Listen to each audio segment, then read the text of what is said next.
Hi, and welcome to Fedmail. Thank you for tuning in on this lovely Friday afternoon here in Central Mass, where it remains unseasonably warm through early November. Shabbat Shalom to you. So let's kick it off with all of the news. And if this hasn't been a week of news, I don't know what it is, starting with the presidential election. So, of course, everyone's asking, what are the implications of this? First of all, what does it mean for the Jewish community here in the United States? What does it mean for Israel? What does it mean for the ICC? Questions are being asked whether or not the ICC will quicken their efforts to arrest Yoav Gallant and Prime Minister Benjamin Netanyahu.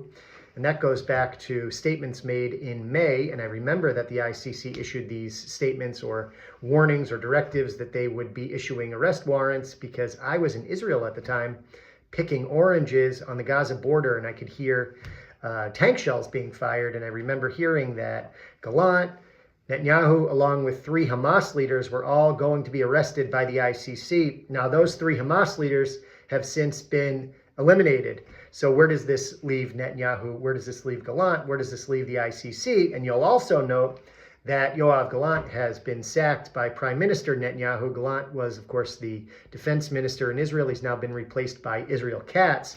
And this had to do with the fact that Gallant was a proponent of a bill that would have ensured that the Haredi community would have joined the IDF. And if you've been following the war over the last 12 months, you know that the burden of it has been borne by the Israeli Miluim, the reservists, everyday people who have jobs in Israel, go off to a fight for an extended period of time, come back home for a short rest, and go back to fight again. Now, you can imagine the toll that that takes on a person's psyche, what that's like, how you have your adrenaline rushing as you're in battle, and then having to return home to essentially everyday normal life, and then going back into battle again.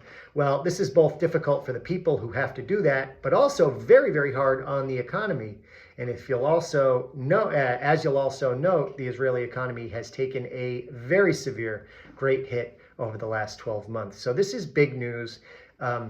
Essentially, protests broke out all over Israel against the sacking of Gallant. Gallant also met with the families of hostages who are still held in Gaza. And of course, there are still 101 hostages held in Gaza. It's believed that something like 37 or so may still be living. There are 7 Americans among them. But in any event, Gallant was meeting with them after it had been announced that he was sacked. And he made a remark saying that Netanyahu was only keeping troops in, or was keeping troops in Gaza unnecessarily. And that, of course, was picked up by media outlets around the world. So a lot going on that front. Also, big news out of Amsterdam last night. Many of you watched in horror, as essentially there was a pogrom. Fans of the Israeli soccer team Maccabi Tel Aviv were in town to watch a match between Maccabi Tel Aviv and the Dutch soccer team Ajax, which is a really big name in European soccer. But in any event, while they were in the city of Amsterdam, they were attacked, chased through the streets, and beaten by a pro-Hamas, anti-Israel mob.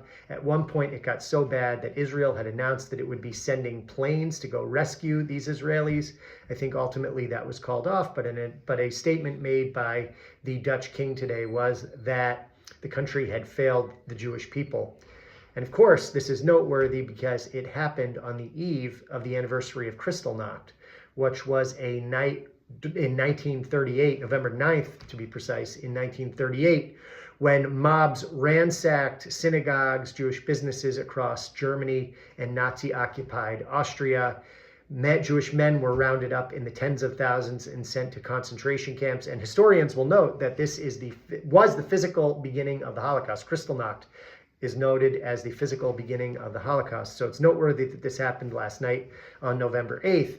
Now, pro-Israel voices around the world have come on social media today to announce that the big difference between 1938 and today is, of course, that Israel exists. So for all of those who have been saying over the past 12 months, tell the Jews to leave Israel, go back to Europe. Well, this is what happened in Europe, and it is noteworthy and tragic. And I also want to make a point of saying that when we speak out against elected officials or activists who make propagandized, exaggerated claims about Israel, this is precisely what we are fearful of, because it riles people up. It incites violence, and that's uncalled for and unacceptable. And so we speak out forcefully on it, and you should too. There was also an attack on Jewish students at DePaul University this week, and this came in the wake of an attack in Brooklyn and other attacks that have happened around the country. Far too many anti-Semitic incidents have happened over the past year, and all I can say is we must be united in our stance against that and call upon all of our allies, all of our elected officials to do what they can to make sure that this doesn't continue to escalate. Very, very important. With that said, I want to turn now to local items of interest, upcoming events. First of all, we have a very special program taking place on November 10th called Opening Doors, the alliance between the Irish and Jewish communities in the United States. And this is a special one because it's taking place at the Hibernian Irish Cultural Society here in Worcester. It's an event that is co-sponsored by the JCC, Temple Emmanuel Sinai, and partially funded by Jewish Federation. So check it out, November 10th, the Irish and Jewish communities and what they've been doing here in the United States, November 10th. Coming up on November 13th, another intercultural event, Jewish-Mexican Cooking.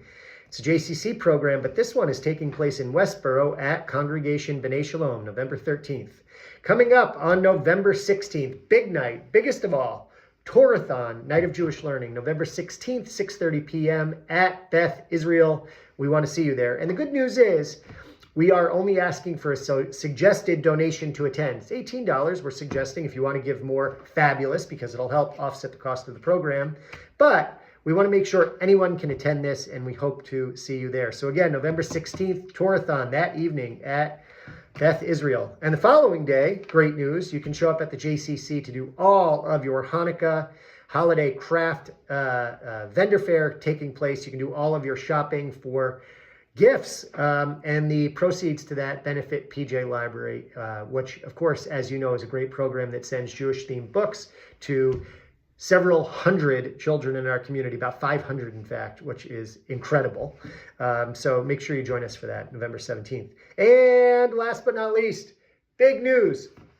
Of course, we announced a wonderful simcha, the engagement of our shlicha, Mayan, Alex.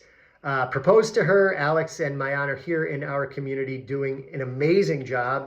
Mayan is our emissary, and Alex has been very helpful on all fronts, including speaking at the Federation's October 7th community memorial service, talking about his service in the IDF. Well, to make a long story short, they're engaged now, and we will be having a special celebration November 24th at the JCC. So come out, come join with us. If you haven't met Mayan and Alex, great opportunity to do so. But look, guys, when we have a simcha in the community, we've got to celebrate it. We have all of these difficult days and challenges, and there's sadness, and it's so nice to be able to come together and do something that is celebrating some joy and happiness. November 24th at the JCC. I want to see you there.